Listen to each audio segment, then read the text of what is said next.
BBC Sounds. Music, radio, podcasts. I'm at a multi-storey shopping centre in a town in South Wales.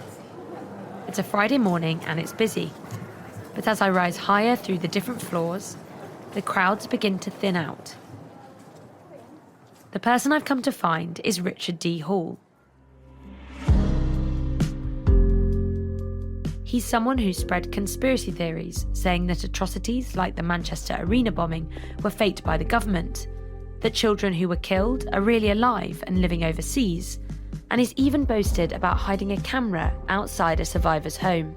I've sharpened a spike onto the end so I can just stick that in the ground in order to surveil our subjects. Now, finally, I'm going to try to come face to face with Hall and maybe get some answers for the people he's targeted. I want to find out why he's doing this, if he really believes the things he claims, and whether he understands the harmful impact that he's had on so many lives. Hi Richard. It's Marianna Spring from the BBC. For BBC Radio 4, I'm Marianna Spring, and this is Disaster Trolls.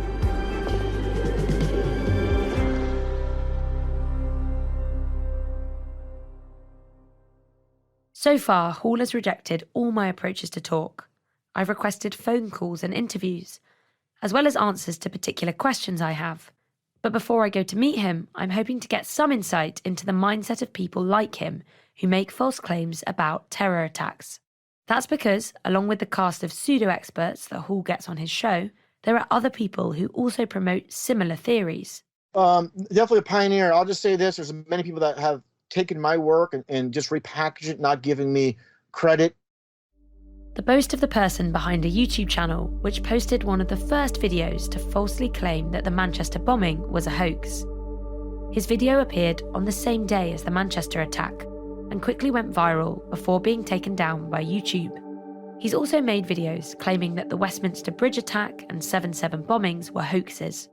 Most of the people I've spoken to so far who have shared these kinds of theories or have promoted them, they're also based in the UK. It interests me why you were drawn towards UK attacks. I call it the Hoax World Tour. That's what I've called it over the years. I've covered a range of events from Australia to England. So I'm not picking on London, England, or England per se, or Scotland, or any particular country. I go where the information brings me.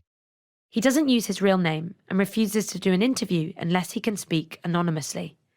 He fears for his safety if he reveals his identity to me, although I've since verified he's a US citizen. I point out how survivors, harmed by the kinds of conspiracies he promotes, aren't afforded the privilege of hiding who they are.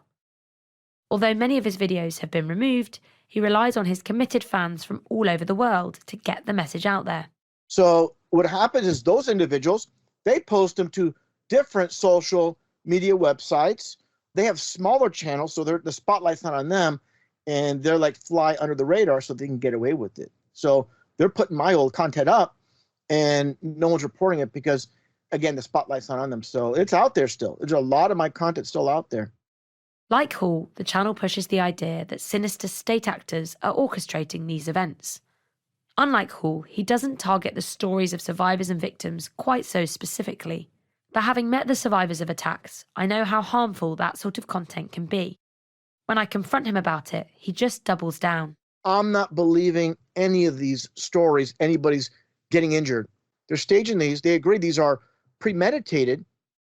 Having interviewed dozens of people who promote conspiracy theories, this is fitting with what a true believer often says.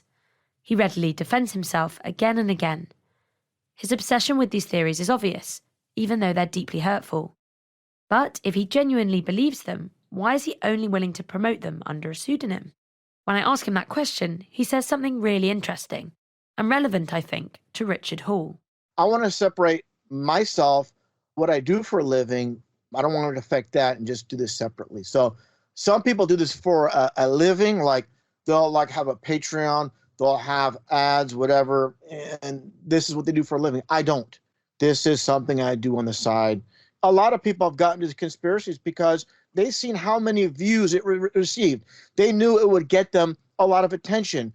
And there's a lot of attention seekers doing it for the wrong reasons, to promote themselves. They don't really care about any of these events. They're just doing it just to get their face, their mug on YouTube. But I've never showed myself. It's not about me. It's about the information.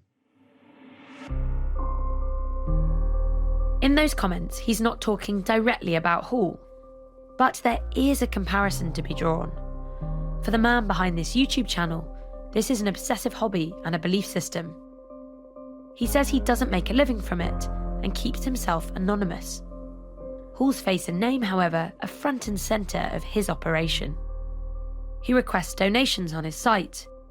He has an online shop where he sells books and merchandise from DVDs to mouse mats, and a monthly stall too, where he invites visitors to come along and get their books signed.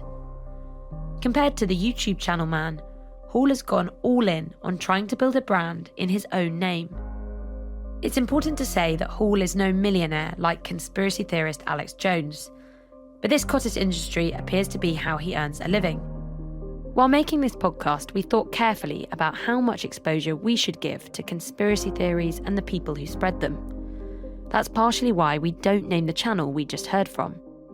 But with Hall, he's placed himself so much at the heart of his own content that it's impossible to report on the harm he's causing without inevitably drawing some attention to him. It's that harm that I want to talk to him about, at the stall he appears at each month to sell his conspiracy merchandise.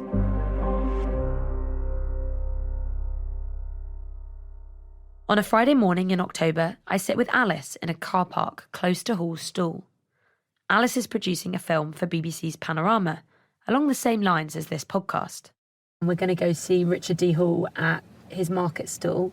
We've asked him lots whether he wants to do an interview with us, and he hasn't taken us up on that offer, so this is my chance to put our questions to him face to face. So what's the most important question to ask him? It's, does he realise the harm that he's causing to the survivors of these attacks? And does he really believe this stuff?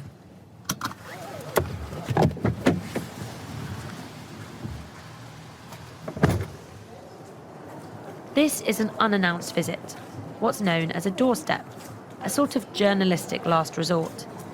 We're not planning the kind of doorstep you may be familiar with, a shouty chase of a politician down the road.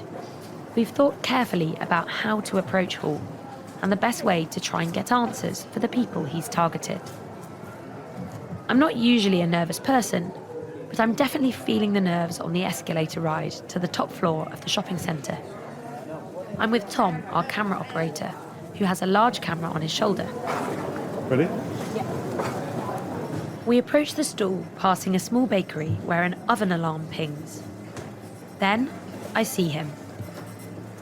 Hi Richard. It's Marianna Spring from the BBC. He sat behind a desk wearing a black t-shirt with his website logo.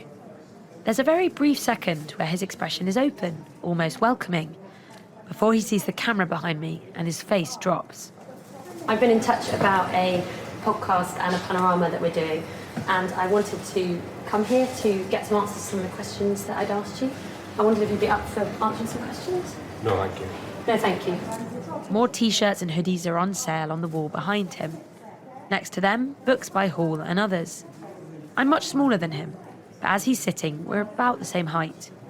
He appears to be nervous too. Why don't you want to talk to me? I've already explained that in my email to you. Do you not want to talk about the evidence? Talk about No, Not at all? no, I don't want to talk about anything.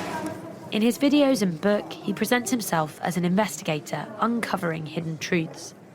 But when I repeatedly ask him about what evidence he has to support his claims, he doesn't want to go there. I want to understand, and I want to get some insight into what you think and why you do that, and I want to give you the chance to explain that to me. No, well, I don't believe that you would edit the show fairly, so I'm not prepared to speak to you. So I promise the that answer is no, and I'm not going to change my mind. He gets up from his chair. I think he may be about to run away. But then he reaches for a bag and pulls out a black camcorder. And as I ask him questions, he starts filming me. Do you really believe that UK terror attacks are staged? So now we're stood in a triangle. I'm holding a microphone in front of Richard, he's filming me, and Alice and Tom are filming both of us. And do you understand that the harm that this can cause to the victims who are the survivors of these attacks, who are at the heart of these theories, who are being targeted? Do you realise that? I've told you that I don't wish to speak to you, and I've told you why I don't wish to speak to you. We want to give you the opportunity to answer I don't these believe you will questions. give me that opportunity, because the BBC has a track record of tricking people, and I can quote people who've been tricked by the BBC in documentaries and misrepresented, such as Dr. Nick Colstrom. Colstrom has been a regular guest on Hall's show and is a Holocaust denier. Hall sells his book, which claims nobody died in gas chambers in Auschwitz. I just want to be able to ask you these questions from the people who've been caught up in the attacks, because they have been harmed by this stuff, and you have turned up at their houses and hid cameras and things like that, and that's really difficult for them. Do you realise that? Right, you're wrong about that, and I don't wish to discuss it. How am I wrong? Because you are wrong. But I'd like you to explain that to me. No, I well, wanna I'm not. I understand. don't wish to explain it. Do you I would really- never trust the BBC. Okay, so could you please go? I give it one last go, this time gesturing to all his merchandise. I just want to ask you, you're selling books here, you've got your DVD, you know, you're profiting from the worst day of these people's lives. Do you realise that? How does that make you feel? Well, if you read my book, it's all the answers are in there. But I have looked at your book, and in there are claims about the victims that Right. are contrary to the evidence. Well, you're wrong, actually, but I don't wish to discuss it any further because I don't believe you will represent me correctly, okay? I've spoken to So the could you victims. please leave? Okay, I'd like to give you a last opportunity if you want to sit down with us, not here but somewhere else, and do an interview with us. We'd love to answer No, questions. I don't wish to do an interview and I don't wish to discuss with the BBC. Okay, well, thank you for your time, and we're grateful All for right. it. Okay, thank you. appreciate it. I'm sorry you don't want to speak to Right. us. Okay, bye-bye. Thank Bye-bye you. now. Alice, Tom and I walk back down to the car park.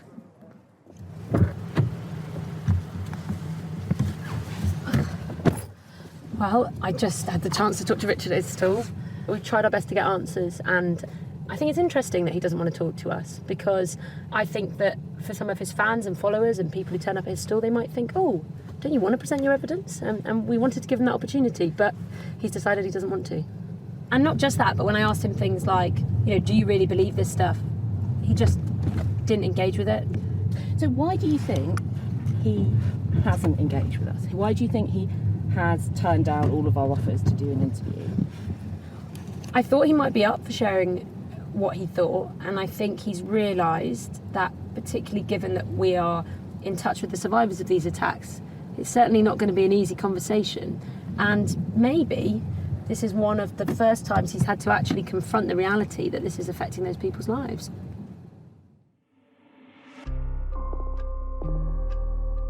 Whether he comes across as a true believer, like the American Man and his YouTube channel, is kind of beside the point. What matters is that he's created a conspiracy world that causes real-world harm. In the reality he's constructed, his actions don't have consequences. Only he will know whether being asked questions about it, face to face, did anything to puncture that fantasy. What I've realised is that question of belief is one I should be asking Hall's fans, not him. What happens when I confront one of them with the truth? You know, it's really upsetting if that is the truth, like you said about the victims. I mean, that is appalling. That's not journalism, that's just propaganda, basically. And that's disgusting. That's next time on Radio 4's Disaster Trolls.